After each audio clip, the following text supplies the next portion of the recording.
Ho, ho, ho! Welcome to Scotch Sunday. It is Mark, and for the holiday season, I've got Dalwhinnie Winter's Gold. I'm going to go ahead and open her up. I have never had a Dalwhinnie before, so I'm not sure what to expect at all. And so, Dalwhinnie is actually a Speyside single malt Scotch. And Dalwhinnie means, I think they're actually located in, they kind of set themselves up as a highland, but they're really in the Speyside region. So,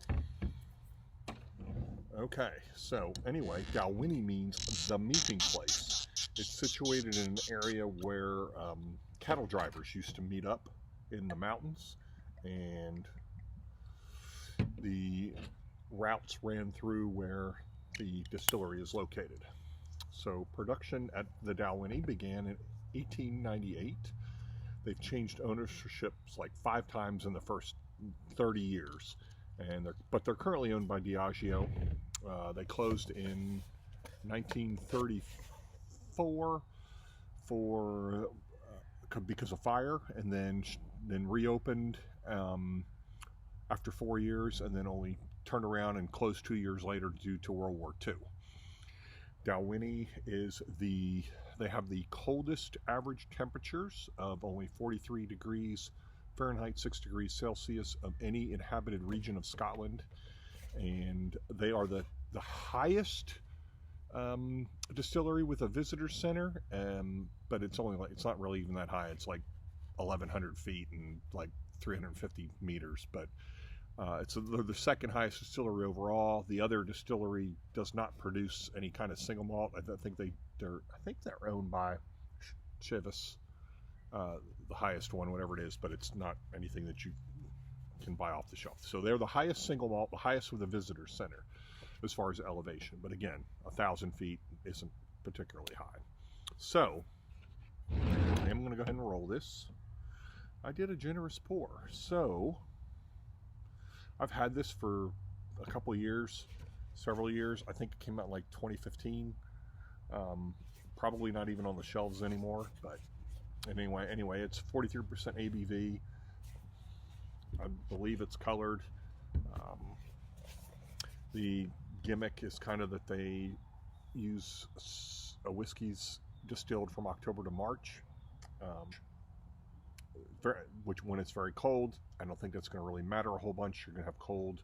If you're aging whiskey, it's going in and out of the cold and warm phases, in and out of the wood. So I think that's just a gimmick. But anyway, so let me go ahead and show it to you. Again, probably colored. I'm almost positive it's colored. It's in the glass. I'm going to roll it one more time before.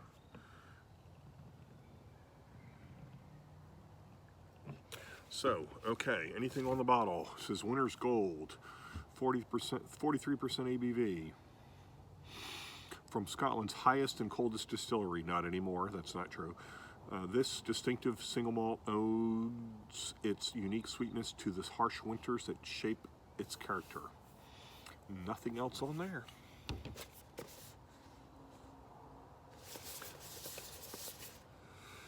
Chill a bottle of Dalwhinnie's Winter's Gold in the freezer and let this rich golden whiskey reveal its smooth honeyed character as it warms the mouth. Okay, and anytime you freeze a whiskey, it locks in flavors. I used to be one who used to like put cubes and stuff in there. There is absolutely more flavors come out when it's warm. So I am not going to do that. You want to do it? Do it. Even the crappy whiskey like the Johnny Walker, White Walker. Everything's it's as much as I would like it to be better when it's cold, it's not. It's just not. So, set in Scotland's remote highlands, Dalwhinnie is Scotland's highest and coldest distillery. The exposed mountain pastures offer no shelter from winter's icy winds. Snow blankets the distillery for half of the year, but the harshest conditions can bring the sweetest rewards. Dalwhinnie's Winter's Gold is only distilled from our spirit made between October and March, our Scotch winter. As the snow falls and the air is sharp with frost, the cold copper intensifies our liquid and its rich, deep character unfolds. When the winter grows colder, our liquid becomes gentler and warmer. The result is a golden spirit with a smooth, honeyed taste, hints of spice mingled with soft heather notes, culminating in a whiskey as heartwarming as our winters are bleak. Now, part of that is true. If it is colder, the condensation on the stills, it is going to make a smoother, sweeter, a smoother whiskey. It is going to definitely have an effect on that. Now, that's just. But if their stills aren't outdoors, I don't know how that would affect it, because I'm assuming that their stills are indoors. But anyway, it does have an effect on the stills. If it's colder outside, the condensation is different. It will make it a little more gentle. But again, I'm not sure how they're. I would assume the stuff's inside, but maybe I'm wrong. So, okay. Let's see what I get.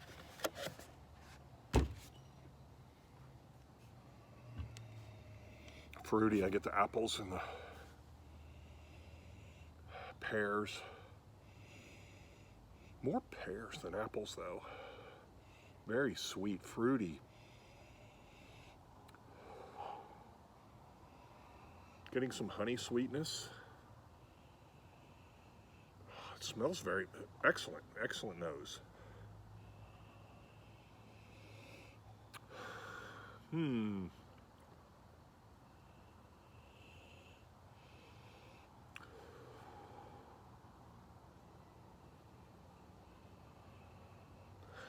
Reminds me of a Glenfiddich, but only this smells sweeter. There is a what is that? Really strong pears.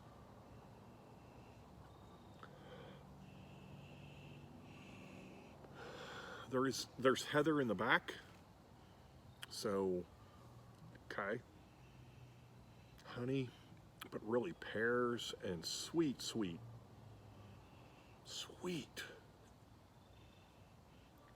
Sweet pears and apples.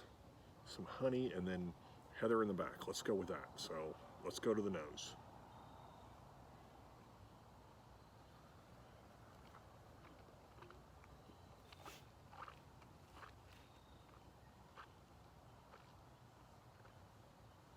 I said the nose, but I meant the palate. Okay. Definitely a peppery note in there.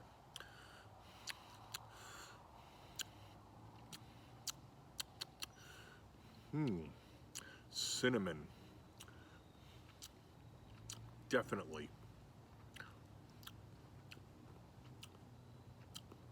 Ginger, cinnamon, sweet brown sugar, pepper.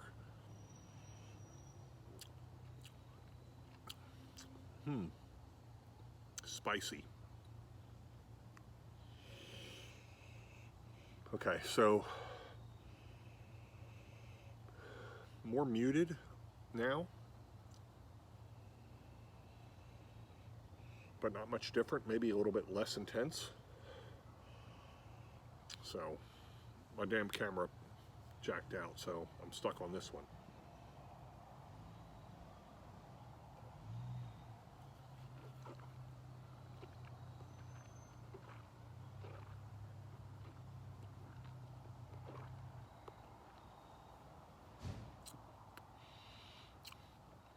Okay, honey comes through for sure.